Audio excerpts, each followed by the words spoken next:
Hello बच्चों, कैसे हैं आप सब। Welcome to the channel biology blueprint by Megha Sharma.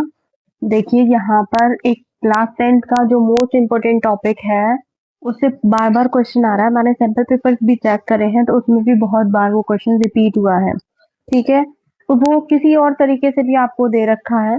तो ये क्वेश्चन बहुत इंपॉर्टेंट है, टॉपिक भी बहुत इंपॉर्टेंट है, क्लास 10th का है, रिप्रोडक्शन वाले चैप्टर से। तो यहाँ पर इस चैप्टर में देखिए रिप्रोडक्शन इन ह्यूमन बींग्स।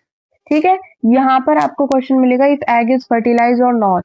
वहां आपसे प्लेसेंटा का रोल पूछ लिया जाएगा, मेंस्ट्रुअल साइकिल पूछ ली जाएगी, या फिर इस तरीके से भी क्वेश्चन आ सकता है कि ओवरी के पास मान लीजिए ओवा रिलीज हो गया है और स्पर्म एनकाउंटर हुआ है तो क्या होगा क्या नहीं होगा, उसके बाद की प्रोसेसेस क्या क्या होती हैं। ठीक है, तो इस चीज को समझ के आपको करना है रिप्रोडक्शन इन ह्यूमन बींग्स में इफ एग इज फर्टिलाइज और नॉट। सबसे पहले तो टॉपिक आपको दिया हुआ है उसको आप बिल्कुल अच्छे से रीड आउट कर लेंगे, क्योंकि रीड आउट जब करेंगे तभी आपको कुछ समझ में आएगा। अब देखिए इसमें यहाँ लिखा है फैट इज फर्टिलाइज और नॉट। तो सबसे पहले हम बात कर लेते हैं कि अगर वो फर्टिलाइजेशन हो रहा है तो कैसे होगा। ओवरी से एग रिलीज होगा और ओविडक्ट के पास पहुंचेगा, स्पर्म को रीच करता है। ठीक है, स्पर्म जब वहां पर जाएगा तो दैट मीन्स वो क्या होगा, फर्टिलाइजेशन होगा। फर्टिलाइजेशन होगा तो जाइगोट बनेगा।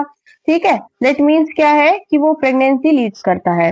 जाइगोट जो होता है मल्टीपल डिविजन्स माइटोटिक डिविजन्स में जाता है, फिर आपकी बॉल बन जाती है सेल्स की, जिसे आप एम्ब्रियो बोल देते हैं। वही एम्ब्रियो जो होता है उसको इम्प्लांट करने के लिए यूट्रस की जो लाइनिंग होती है वो थिक होती है।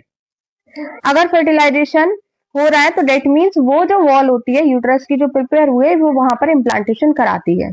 ठीक है, इम्प्लांटेशन हो गया। इम्प्लांटेशन होने के बाद क्या होता है, रोल ऑफ प्लेसेंटा जो टॉपिक दिया हुआ है उसको पहले बोर्ड्स में नॉर्मली डायरेक्टली क्वेश्चन पूछते थे, अब थोड़ा घुमा फिरा के पूछा जाता है। अब देखिए इसमें क्या बताया जाएगा कि प्लेसेंटा जो होता है ये एक ऐसा टिश्यू होता है जो एम्ब्रियो को नरिशमेंट देता है। और ध्यान रखना ये एक ऐसा डिस्क शेप का स्ट्रक्चर होता है जो कि एम्ब्रियो से कनेक्टेड रहता है। ठीक है, डिस्क शेप का स्ट्रक्चर जो एम्ब्रियो से कनेक्टेड रहेगा, जो आपको क्या प्रोवाइड करता है, एम्ब्रियो को मदर से, मतलब ये आपका डेवलपिंग फीटस है, इस फीटस को क्या प्रोवाइड कर रहा है, नरिशमेंट दे रहा है वेस्ट के लिए। ठीक है, और गैसेस की एक्सचेंजमेंट के लिए। तो टोटली ये एम्ब्रियो की डेवलपमेंट के लिए नेसेसिटी होती है। ठीक है, और जो उसकी डेवलपमेंट होती है फीटस की, जब वो फुली डेवलप चाइल्ड बन जाएगा आफ्टर 9 मंथ। ठीक है, और फिर उसको वेजाइनल पासेज से, वेजाइनल पासेज का मतलब है कि जो उसकी बर्थ कैनाल है। ठीक है, बर्थ कैनाल किसके थ्रू बनती है, आप सर्विक्स एंड वेजाइना दोनों मिलकर के बर्थ कैनाल फॉर्म करते हैं। ये क्वेश्चन इंपॉर्टेंट है, आपसे पूछा जाएगा। इसके बाद तो मैं बात करूं कि जो 9 मंथ का टाइम पीरियड है जिसमें वो एम्ब्रियो पूरी तरीके से डेवलप होता है, उस टाइम पीरियड को आप क्या बोलते हैं, गेस्टेशन पीरियड। आपको ध्यान में रखना है अगर आपसे क्वेश्चन पूछा जाए कि रिप्रोडक्शन वाले में कि अगर फर्टिलाइजेशन हो रहा है या स्पर्म आ रहा है पास में तो फर्टिलाइजेशन होगा। फर्टिलाइजेशन होने के बाद at least to the pregnancy, zygote बनेगा, एम्ब्रियो बनेगा। उसके बाद में पहले आप ध्यान रखना फर्स्ट जाइगोट बनता है, सेकंड में फिर एम्ब्रियो बनता है। एम्ब्रियो बनने के बाद जब वो यूट्रस में इम्प्लांट हो जाएगा, इम्प्लांट होने के तुरंत बाद क्या बन जाता है भैया, प्लेसेंटा फॉर्म होता है जो एक डिस्क शेप का स्ट्रक्चर है जो एम्ब्रियो की डेवलपमेंट, नरिशमेंट, न्यूट्रिशन, गैस एक्सचेंजमेंट और एक्सक्रीशन। ध्यान रखना पहला कि ये न्यूट्रिशन में हेल्प करता है, सेकेंड एक्सक्रीशन होता है, गैसेस एक्सचेंज। ये तीन ही पॉइंट है, ये आपको बिल्कुल याद में कर लेना है। ये है रोल ऑफ प्लेसेंटा। ठीक है, इसके अलावा आपको इसमें से कुछ और डायरेक्टली नहीं पढ़ना।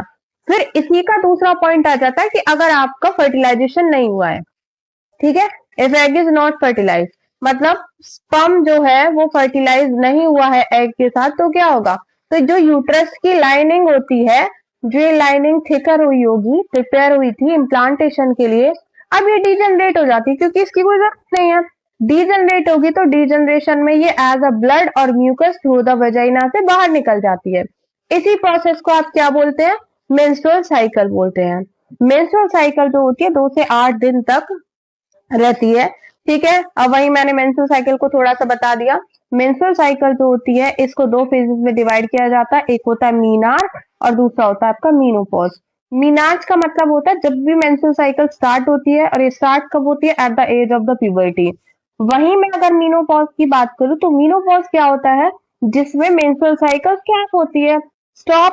पॉज का मतलब स्टॉप है, ठीक है, और ये स्टॉप कब होती है? एट द एज ऑफ 45, ठीक है। अब बात ध्यान रखना बेटा, जब आप 12th क्लास में आओगे तब भी ये इंपॉर्टेंट है। This is the NEET question for the class 12। Much more important topic है, बहुत ही ज्यादा बोर्ड में पूछा जाएगा। 101% यहाँ से क्वेश्चन आने वाला है, चाहे एमसीक्यू आए। एमसीक्यू तो मैं कह नहीं सकती, लेकिन प्लेसेंटा पहले भी इम्पोर्टेंट था। ये एग फर्टिलाइज और not, that is much more important question. I hope कि आपको ये पूरी तरीके से समझ आया होगा, टॉपिक क्लियर हुआ होगा और कॉन्सेप्ट भी समझ आया होगा। अगर आपको नोट्स चाहिए तो आप टेलीग्राम चैनल को भी ज्वाइन कर सकते हैं, मैं वहां पर ये सारे नोट्स भेज दूंगी। तो वीडियो को लाइक करें, शेयर करें, सब्सक्राइब करें, चैनल को अपने आसपास के दोस्तों के पास भेज दीजिए, चैनल को सब्सक्राइब करवा दीजिए। Thank you so much students.